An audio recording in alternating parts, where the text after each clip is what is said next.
Alrighty, so all the games for this busy Saturday night action of match week number one in the 2025 MLS regular season is in the books, and in this video, we're gonna look at not only the first six game of this busy Saturday night action, but all these games are actually going to be 7:30 p.m. Eastern, 4:30 p.m. Pacific kickoff. And what's kind of interesting about all these 7:30 start is that after I watched the game between Minnesota versus LAFC in the season opener, where that game was more of a defensive game. The defense was definitely on top in that game, and it was a bit of a dull game with the way that the offense couldn't get going. Well, it feels like it was the complete opposite of what we saw in the 7:30 game. It feels like, yeah, defense basically were kind of optional at time. It feels like all these teams that play around 7:30, their defense clearly haven't really quite showed up when it comes to the new season, and some of these goals that is conceded. And while we definitely had a goal fest, some of these goals that have conceded are some of the worst defensive mistake I've ever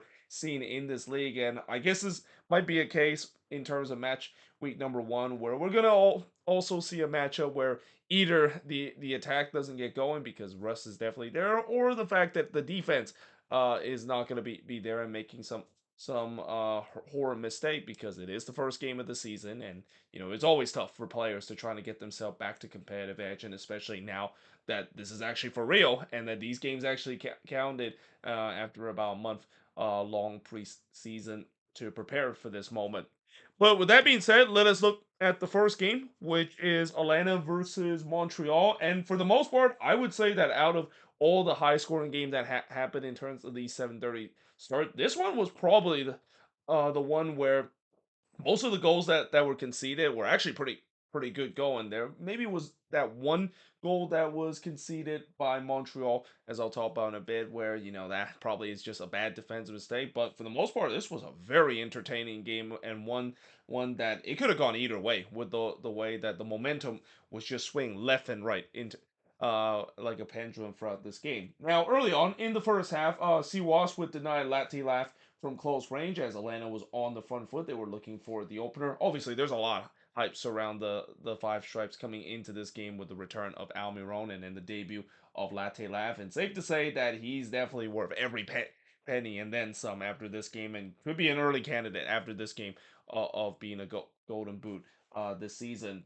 Marinchuk then had a free kick that was deflected and goes over the wall before Lobjanidze is an absolute sitter as the flag went up. And Saba is probably very lucky. The fact that flag went up, because that was a horrendous miss there. And a great example of maybe that moment come a little too early for him, especially in the first game of the season. Lobjanidze then hits it right to Siwas in the 17th minute. The shots were 5-1 for Atlanta early on. So it was all Atlanta, at least in the early bit of this game. Siwas then denied Schleets from close range, as Atlanta was definitely pounding on the door to try to get the opening goal. Siwas then denied Marunchuk from the near post, and then Schleet would flick on the deliver from the corner that actually was clear off the line by Montreal. So there was no doubt Montreal was hanging on for dear life. They were trying to get to halftime 0-0. Didn't happen, because in the 41st minute, guess who?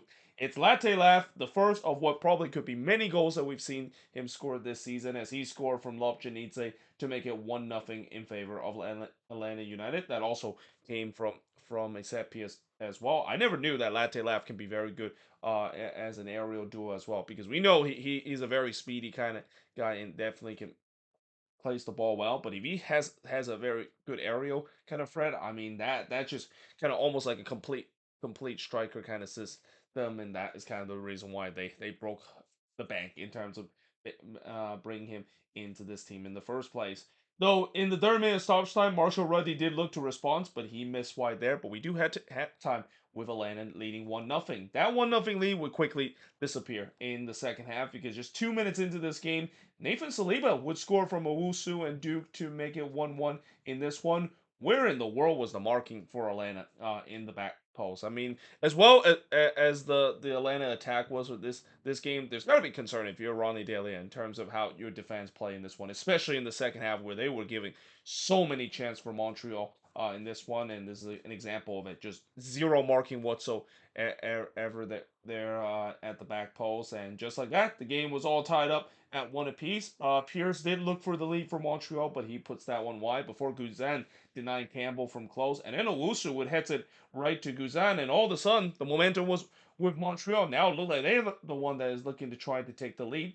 However, in the 63rd minute, Latte Laugh would score again. So he scored here unassisted, and really it was kind of a gift too because it was not only was it completely against the run of plays, but kind of a miscommunication between Siwas and Petres. So it looks like Siwas was going to get to that one that then Petresso kind of maybe got in the way, kind of created a miscommunication where Siwas spilled that ball, and yeah, it fall right into the path of Latte Laugh, and you do not want to get the $22 million guy that big of a rebound and a chance to score because he's going to pounce on it more times or not, and he did. So yeah, that gives the lead back to Atlanta at 2-1. Duke did look for an instant response from Montreal, but he hits it right to Guzan, and then Siwas absolutely robbed Latte Laugh on his debut hat trick. It's been a long time since I've seen a player come to MLS on his debut and get a hat trick, and Latte Laugh definitely came very close to do so. Though in the 71st minute, Montreal would tie the game up again. It's Owusu. He scored from Campbell and Pierce to tie the game up at two apiece. So Owusu scoring his first goal for Montreal. It's not his first career MLS goals because he has scored a couple of goals for Toronto as well. Clark would then puts one into the stands in the 76th minute, and then Guzan would deny Owusu from close range. And once again, this Atlanta back line looked like they were on the ropes again. Again, this is going to be something that is going to be a little concern for Ronnie Daly, even after this win. The fact that they were giving so many prime opportunity for Montreal to take the lead in this one, but thankfully for him, his attack really stepped up because in the 85th minute, Edwin Mosquera would score from Almiron and Latte Laugh to make it 3-2 in this game. So kind of a dream debut for Latte Laugh, not only scoring those two goals, but also getting assists, albeit it's, of course, a secondary assist. And in some way, the same goes for Miguel Almiron as well, getting himself on the assist chart. One of many assists I think Almiron is going to have this season as well. And again, it's against the run of play again because I thought Montreal was really knocking on the door to try to get the lead, but instead, out of nowhere, Atlanta created a good chance and they buries it. And in some way, that attack feels like it's vintage Atlanta attack. That looked like the old Atlanta when it comes to the goals that they score. Guzan then denied Pierce on the free kick. We then have 10 minutes of stoppage time in this second half. Pierce would then puts it wide from close range before Ibrahim hits it wide from close, and then he struck the post from close, and that after that post was struck, the full time whistle was blown. I mean that moment just kind of sums up how this game was. It was an absolute bonker of a game, and Montreal will definitely be feeling very frustrated that they didn't get anything out of that. I feel like they probably deserve to get at least a point out of this game, but it wasn't meant to be. Atlanta hold on to win 3-2 in this one. The shots in this one, 14 shots for the 12 that Montreal has, 5 shots on goal for the 8 that Atlanta has, 3 shots off target for the 5 that Montreal has, 1 shot that was blocked for the 3 that Atlanta has, and possession-wise, 52% possession compared to 48% possession that Atlanta has in this game. So there's no doubt for Atlanta. While they're happy that they got a season opener win, and they're very happy to see their record-breaking man get on the score sheet so quickly, and probably is gonna be a big impact to get this Atlanta team to be one of the better team in the Eastern Conference. There's got to be a lot of concern when it comes to the defense and the fact that if it was against another good team, probably the opposition could score more than just the two that Montreal has. Not saying that Montreal is a bad team, but they do want to face against some of the better team in the East. Yeah, most likely those teams probably might score more than just the two that Montreal has. And for Montreal, very very disappointed to not get a point out of this one, but they'll get a chance to do so next week. And it's going to be interesting that next week in that game between Montreal and Minnesota, both of those teams will desperately look to get all 3 points after they perform relatively well in their home opener, only to come up empty on the road. But that being said, moving on in the next one, we got FC Cincinnati and the New York Red Bulls, and I feel like this is probably the only game out of the 7:30 p.m. window where it kind of felt like a normal mid-season game where you don't have like those defensive mistakes, don't have like a goal scoring galore. So that being said, despite the fact that it's only a 1-0 score line, there were definitely some chances for both of these teams, and at times defense did a good job in terms of preventing chances, and goalkeeper comes up with big save, but what I'm trying to say is that this is probably maybe the most normal game out of the rest of the game that we're gonna talk about in terms of the 7:30 window. Now, in the first half, the first shot of the game did see Hadabi puts it wide from close before the first shot for the Red Bull sees Valencia heads it wide in the 13th minute. Harper would then hits the side netting a minute later before Denke almost got himself on the score sheet, but he struck the post here. Actually, it wouldn't have counted either way because the flag went up there. Harper then puts it wide from close in the 24th minute. I thought the Red Bulls looked good early. I thought they were the better team. They were trying to push for the opening goal. Choupo-Moting tried to do so, scoring a debut goal. And what a debut goal this would have been if he was able to score off of his back heel. But Salotano says no. But we do head to halftime scoreless between both of these teams. In the second half, Yedlin would put it wide on an outstretched leg, as I thought it was a more positive start for Cincinnati coming out of the break as they were pressing for the opener. Evander would puts it over on the free kick in the 60th minute before on the other end, Morgan would puts it over from close in the 62nd. Choupo-Moting then hits it right to Saltano, and then Hack would hits one also to Saltano, and all of a sudden the Red Bulls looked like they started to woke up in the second half and looked to try to put some sustained pressure for the lead. But just 2 minutes later, Cincinnati would take the lead, and it would be another first career MLS goal. We're gonna see a lot of first career MLS goal throughout this weekend, and also in these next couple of weekends with a lot of debuts that is still to come for a lot of team. But here, Kevin Dink, who of course scored his first goal in that game against Montegra. He scored his first career. Well, in that game against Montegra for Cincinnati, that is to be specific. He scored his first career MLS goal for Cincinnati here from Yetlin to give Cincinnati a 1-0 lead. Engel trying to join him of scoring a debut goal not long after, but unfortunately he missed that one wide. And then Choupo-Moting would hit one right to Saltano in the 82nd minute. I didn't think Choupo-Moting had a bad game, just kind of unlucky not get on the score sheet as well. Dinke then curls one wide from close in the 82nd minute. Both of these teams were pressing to try to get the next crucial goal. Again, it feels like kind of a playoff game at times in this one with the way that both of these teams were playing at a high level. And again, out of all of these games, as I mentioned, this is really the only one I feel like it kind of looks like a mid-season game. Looks like both teams are in mid-season form. Bear would then hits one into the side netting in the 84th minute before Frostbrook puts it over from long range. But yeah, in the end, Cincinnati, they hold on to get the 1-0 win in this one. Shots in this one, 13 shots for the 15 that the Red Bulls had. 3 shots on goal for the 2 that Cincinnati has. Both teams had 5 shots that was blocked. 4 shots that was blocked for the 6 that the Red Bulls had. And possession-wise, 50% for both of these teams. And I would also say that this kind of feels like a vintage Cincinnati win, because for a long time, Cincinnati has always win by a narrow margin, like a 1-0 resort, as we usually see a Pat Nolan side does. So I guess that you could say this is a patent Cincinnati win. But for the Red Bulls, yeah, I didn't think they played bad in this one, but they just weren't able to capitalize on their chances. Similar to what I said about Minnesota in their early game against LAFC.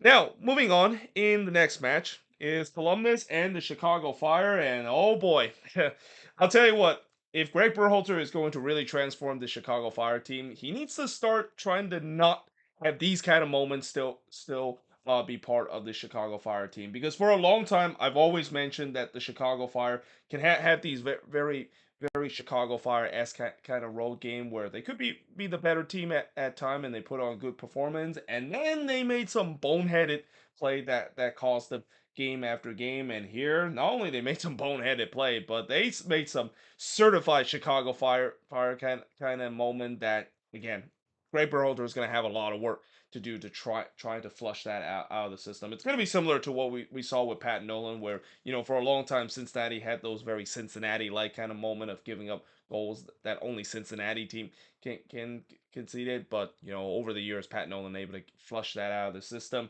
I have a feeling this is going to be the same case for Greg Berhalter as well.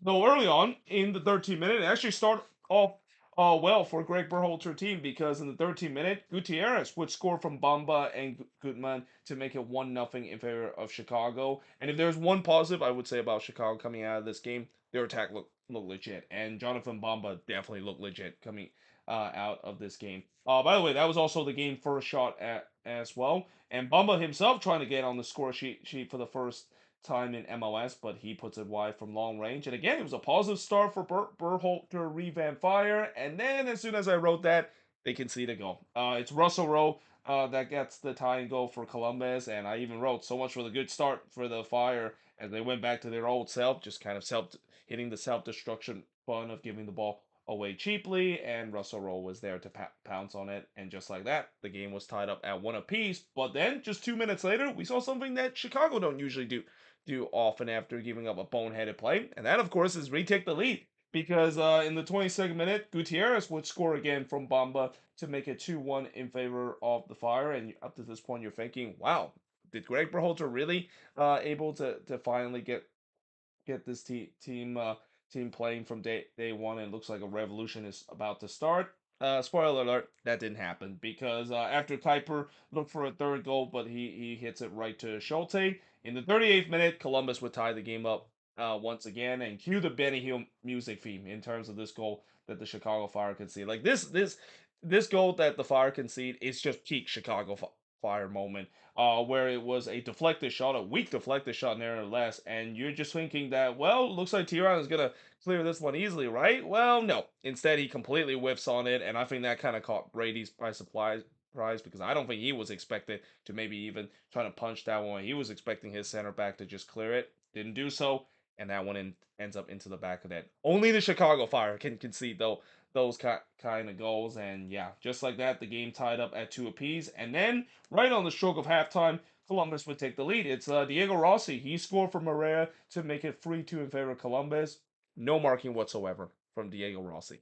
Yeah, you know that guy that is probably the most dangerous guy right now for the crew after Cucho and Ramirez left. Yeah, you need to think about marking him. Chicago, nope. Instead, they completely left him completely unmarked, and they were rightfully punished for that. And just like that, it was 3-2 in favor of Columbus. So despite the fact that things were looking so good on the attack, and at times they showed that tendency of maybe this is the Fire turning a page. Yeah, some of these old habits kind of die hard for the Fire in this first half, and they head to halftime disappointingly down 3-2, despite the fact that this was probably one of their better halves, especially on the attacking end.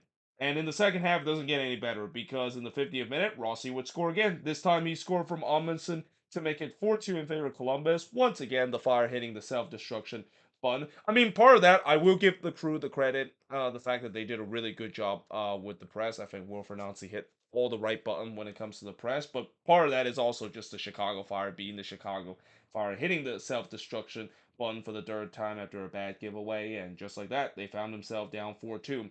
Arfston would then put it just over from close range, and then Brady had to deny Russell Rowe from close, and you just kind of had a sense that Columbus can smell blood, and I'm pretty sure Wilfred Nancy can smell blood too, because this pressing system has worked so well in a treat that we could see an ugly scoreline after this game is over, and it looked like it was 5-2 in the 63rd minute when Azel Jackson puts it into the back net. The problem was VAR says no. It disallowed the goal for offside. I believe this is the first goal that's been disallowed by VAR this season as well. Well, I mean, I could be wrong though, but I think this is actually the one that when the referee actually look at the monitor and we actually get the announcement of saying that this goal is being disallowed.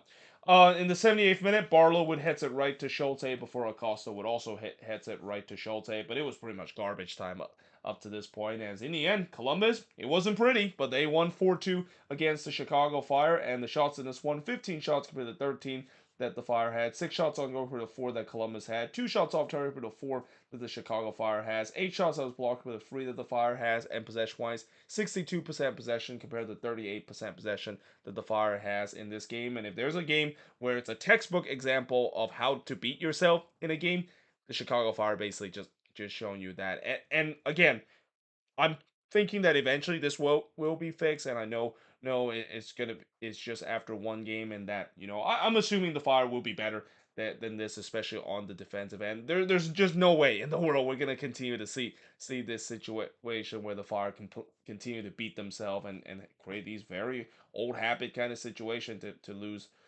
their game. I think the overall the positive has to be that the attack is definitely good, and like I said, that Jonathan Bamba guy, he is definitely for real heading into this season. And for Columbus, I mean, it wasn't pretty, but Wilfred Nancy will take it, especially he'll be very happy in terms of how good their pressing system was throughout this game.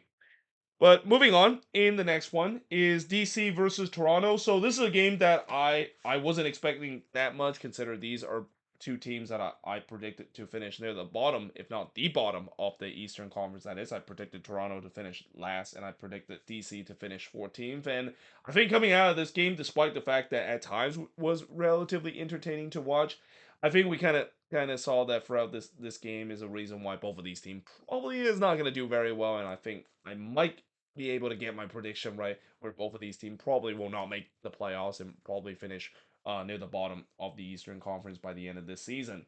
So that being said, just 45 seconds in, Priani would puts one just over in the first minute, and then 8 minutes into this game, they would score the first goal of the game as Boris Eno would score the first goal for DC this season. That came of a bad turnover from TFC.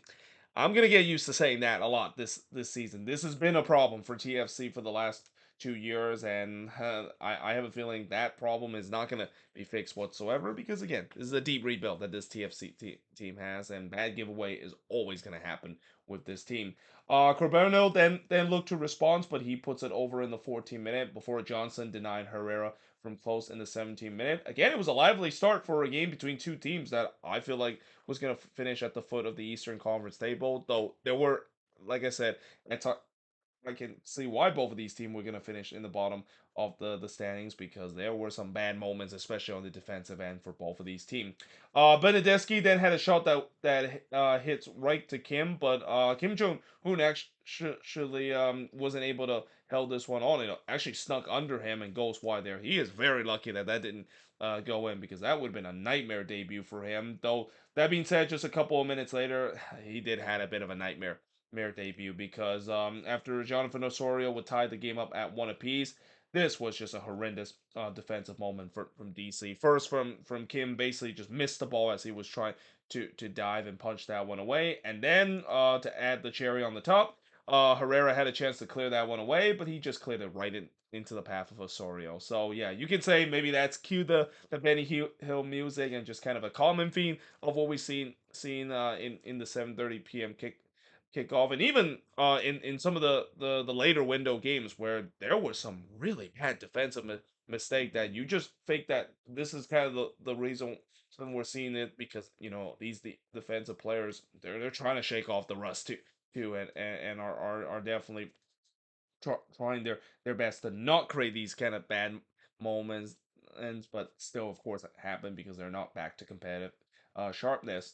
But the good news for DC is that they immediately take the lead back just a couple of minutes later, as Benteke would score from Miro and Bartlett to make it 2-1 in favor of DC. And yeah, that is one that Sean Johnson should have saved. I mean, he did get a hand to it. It was a bit of a powerful header, but it feels like Benteke just headed straight to Johnson. That is one that Johnson should have done better. And Sean Johnson, it's been a huge fall from grace from him for the last couple of years. Remember him winning the MLS Cup and being the MVP in that MLS Cup against the Timbers a couple of years ago, and even got starting minutes for the U.S. men's national team, and was maybe even considered to be the goalkeeper for the World Cup for the U.S. men's national team. Oh hell, things have just kind of fallen apart from him ever since he joined TFC, and this is another example of a bad moment that he has. Benedeski then looked to respond, but he hits this one right to Kim. Kim eventually did settle down in this game, but we do head to halftime with DC leading 2-1.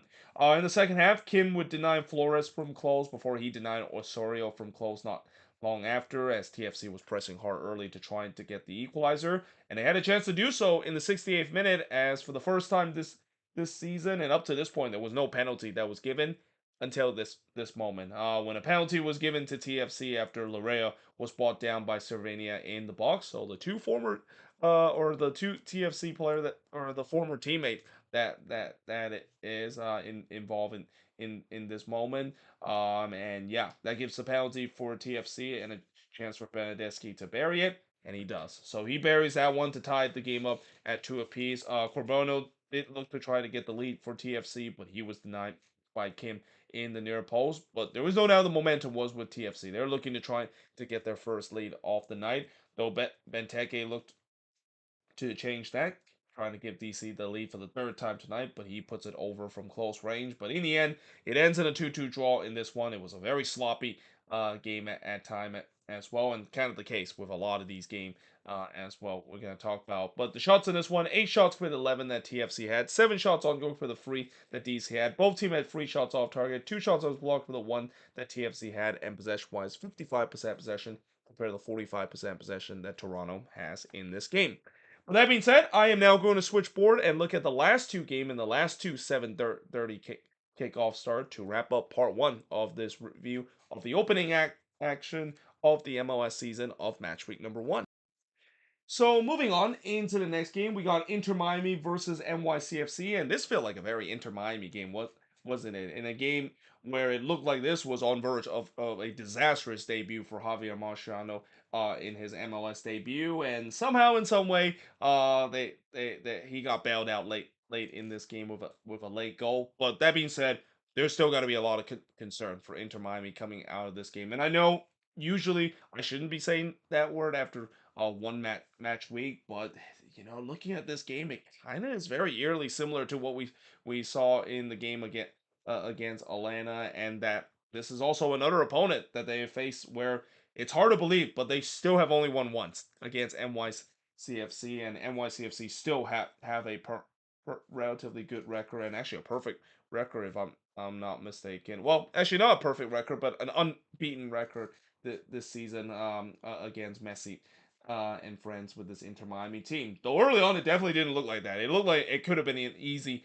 win for Inter Miami because just 5 minutes into this game, Thomas Alvarez would score from Messi and Alba to make it 1-0 in favor of Inter Miami. It's the first shot of the game, and it looks easy for how Inter Miami kind of operate. And I also was kind of surprised Alvarez found himself in that spot as well because you usually do not see a center back operate that far up the field. But hey, he was rewarded with taking that gamble of being high up the pitch and even made himself into the box. But as we know, with Thomas Alvarez doing his time with Inter Miami, it's been mostly inconsistent, and there's been times where he kind of turned into a villain of this team, and that would kind of also foreshadow what we'll see in just a bit in this game as well.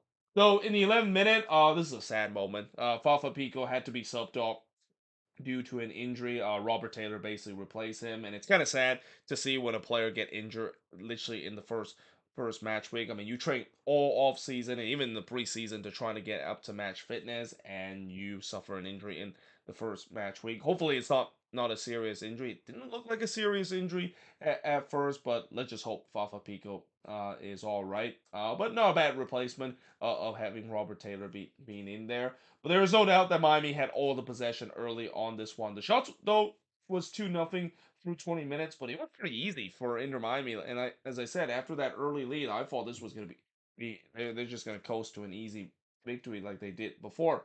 Though, that being said, after Suarez puts it over on an outstretched leg in the 23rd minute, remember how I said Thomas Alvarez is going to turn villain? Yep, this is the moment that is the case, as gets a straight red for denial of goal score opportunity, and this, of course, is the first red card of the season, and I think this still to remain as the first red card at the time of this recording, and after all the Saturday night action, because I don't think we saw any red card even in the later window. But yeah, he actually brought down Alonso Martinez here to get the dog. So Martinez, of course, was clean on goal. But it looked like he brought him down in the box rather than outside the box. Like, I saw a couple of replay, and I feel like that probably should have been a penalty rather than a free kick that is being given. Nevertheless, it was given a free kick, and it actually didn't really matter in the end because they would score it on the free kick either way, as Enlich would score for Morales to tie the game up at 1 apiece. And this is kind of a rare moment where you see a training ground routine on a free kick actually worked out. We've seen teams try to be cute with these training ground routine, and more times than not, it just does not work. But here, for once, it actually worked out, where Morales looks like he was going to trying to dink it over the wall, but instead he played a pass around the wall, and that completely caught this Inter Miami defense off guard. I think he probably caught everybody off guard too, because I don't usually see teams try to do that, and I always wonder why teams don't try that more often, because you can set yourself up in a more dangerous spot. I remember when I play FIFA, or as it is now called FC 25, I tends to try to do that as well. Now, most of the time, it kind of doesn't really work out, but there are times where it actually worked out perfectly. And yeah, great heads up play there for NYCFC kind of being a little tricky. They're doing something completely out of the ordinary, and they get the reward of tying this game up at one apiece. Usari then tipped Morales shot over in the 27th minute, and just like that, the momentum was with NYCFC. You can clearly see Miami look like they were rattled, and I don't blame them because with them being so comfortable in the first 23 minutes, besides the red card, it looks like this was going to be an easy win, and now they really got to work for it. Hackwood then hits it right to Ustari, who just had a free header from a corner. Again, set piece defending. It feels like it still hasn't been fixed for this Inter Miami team. We saw this even in the game against Sporting KC, where they were shaky at times when it comes to set piece defending as well. In the 5th minute stoppage time, Freeze would then deny Taylor from close range. I thought Miami was pushing late to try to get the lead before halftime, or at least retake the lead. And NYCFC was kind of holding on to try to have a halftime with this game still remains time. And as the halftime whistle was blown, there were definitely some tempers that was shown. There was some pushing and shoving. Suarez was trying to have some choice words with a couple of NYCFC player as well. No player got a yellow card in that incident too, but we do head to halftime with the score tied up at one apiece. And just an example that, yeah, even though this is the opening weekend, there's always going to be some bad blood that can still be shown in the opening weekend. Now in the second half, Shore would puts one from long range. That would have been an incredible moment for Jonathan Shore, the homegrown for NYCFC, if we would have scored there. But again, I thought it was a promising start for NYCFC. They were looking to trying to get the lead. And they do, as Alonso Martinez would score in the 51st minute, and this came off of a rare mishap from Jordi Alba. He just turned the ball over, something that we usually never see Jordi Alba does, and as a result, that gives the chance for Martinez to go clean on goal. He makes no mistake with the finish, and just like that, NYCFC has the 2-1 lead. Messi did look to respond, but he hits it right to Freeze before he had a free kick that was actually spilled by Freeze, and there was Ian Freeze chance to try to pounce on it, but he somehow weren't able to poke that one into the net. And really, as the time winds down, I thought NYCFC was clearly parking the bus. Now, normally when you try to bunker and hold on for a lead on the road, it usually doesn't go so well. But it especially does not go so well when you face the likes of Inter Miami, and more times than not, Inter Miami will have a chance to get themselves the late equalizer or even the late win, because they have had so many late heroic moments even before when Messi arrived this team. This team has a knack in terms of known for late heroic as well, and you just kind of feel like it's going to be coming. Redondo would puts it wide from close in the 88th minute. There was a shout for a handball for Miami. They actually did go to VAR, or at least the referee stopped and let VAR to see whether or not if that is a handball.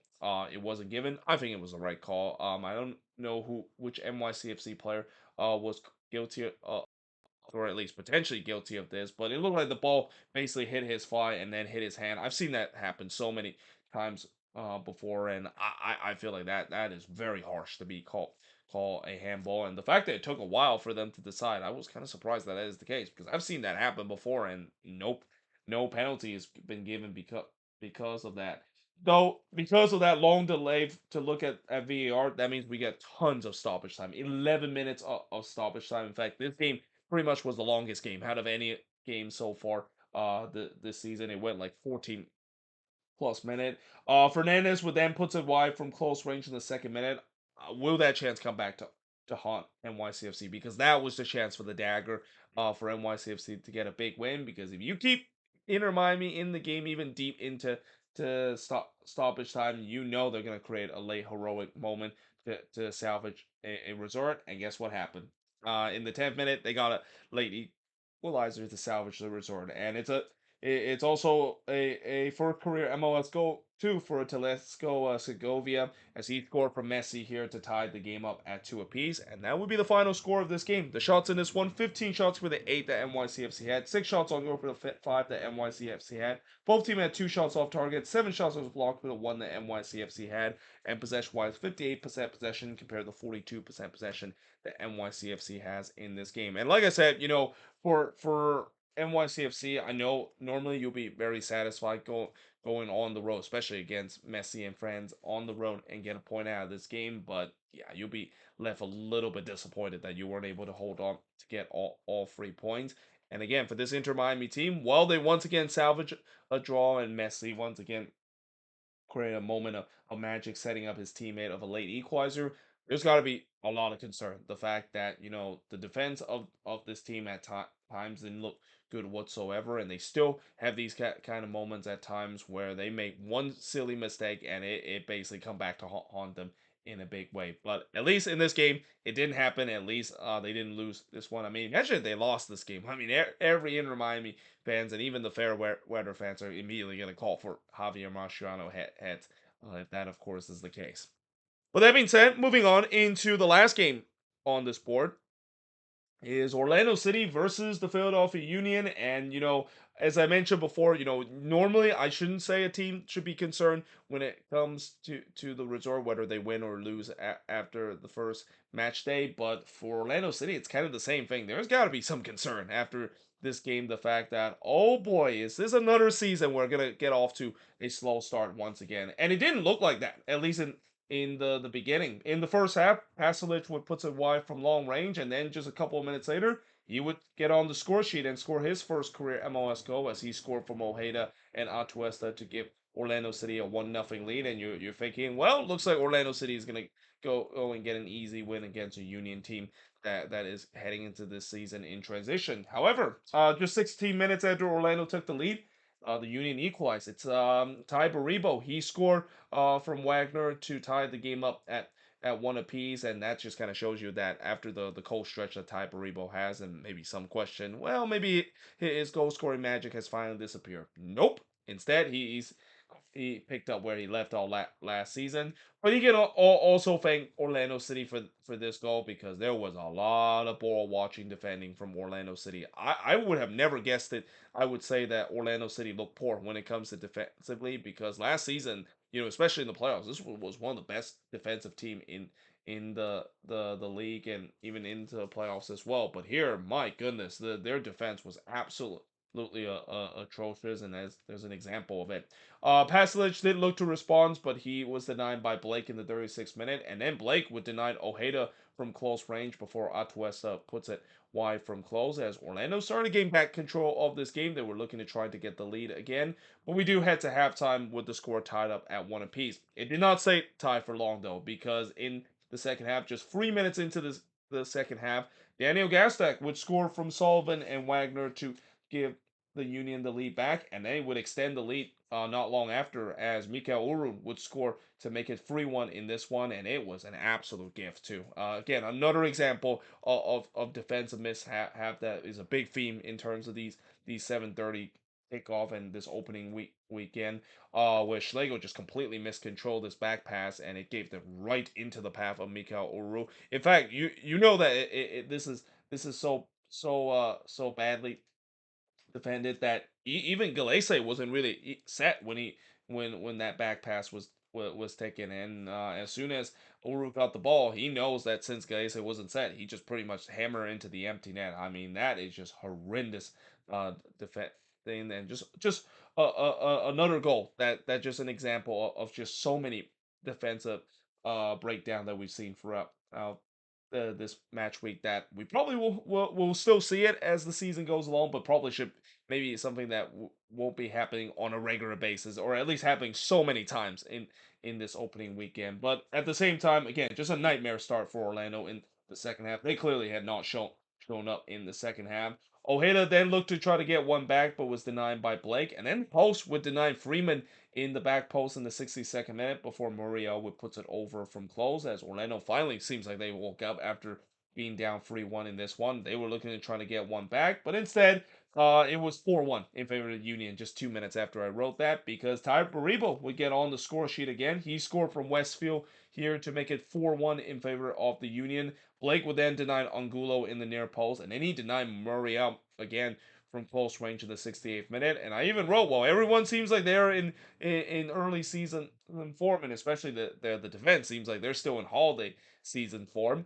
Blake definitely is in mid-season form. He was making some big save, and that's got to be great news for the Union because if the Union is going to have a good chance to at least get through a transitional year where they maybe can surprise everybody by making a playoffs or even a deep playoff run, they need Andre Blake to be back at his best and at times bailing this bad defensive shape that this Union team tends to have in this game. But in the 79th minute, Orlando does get one back as Pasalic would score for the second time in this game, and that I think is only the silver lining for Orlando City fan coming out of this game, where Pasalic is scoring as advertised. But this moment again, you talk about defensive breakdown. Man, oh man, this was a moment where not only both Muriel and Pasalic struck the post, and that it was very fortunate for Pasalic that when he struck the post on that second attempt after Muriel did so, it kind of bounced right back to him, and he basically puts it into the back net. That probably shouldn't have happened if the Union defense simply do something and not just stand there and watch that whole sequence. Like every Union defense just sit there and watch that whole sequence happen. That should not happen whatsoever. And that is something that of the positive win that this resort has. I think Bradley Cornell is gonna show that in the film room and just remind his defense that absolutely should not be happening ever again. I mean, that's a textbook example of a defensive breakdown. But still, in the end, the good news is it didn't really come back to do much for the Union other than damage their goal difference, because in the end they win 4-2 in this one, and the shots in this one, 23 shots compared to 10 that the Union has, 4 shots on goal compared to 10 that Orlando City has. Again, safe to say Andre Blake was definitely on his game in this one. 3 shots off target per the 1 that the Union has, 5 shots as blocked for this to 6 that Orlando City has, and possession wise 56% possession compared to the 44% possession that the Union has in this game. And we'll see whether or not if Bradley Carnell can do it again. He did it last time with St. Louis, kind of getting off to a surprising start, winning 5 straight to start his tenure as a St. Louis City head coach. We'll see whether or not if that could be the same case for the Union. But for Orlando City, again, I don't want to usually say the word concern after one match week, but there is got to be some concern with the way that the last 2 years they've always got off to a slow start. They do not want to get off to a slow start again, because getting off to a slow start once is already bad enough. Getting off to a slow start the second time and trying to come back, that's almost an impossible task. But for the third time, eventually it's going to catch up to you. After all the slow start that you get through, you might not have a chance to recover in the end. But there you have it. That is pretty much it for the review of the first 6 game of this busy Saturday night action. Tomorrow I will review the last 6 game, the later window that is, and I'll probably do it in between the game between the Timbers and Vancouver, and that Sunday night soccer game between San Diego and the Galaxy, because we get like a 1 hour window. I think that should be enough time for me to do the review of the last 6 game that is, and then of course we'll do the final review after the Sunday night soccer game between the Galaxy and San Diego to conclude. But either way, hope you guys enjoyed this video. If you do, make sure you guys do a like, smash the subscribe button. As always, let me know in the comments below what do you think of the Reserve These game. And yeah, hope you guys enjoy this video, and I will see you guys next time.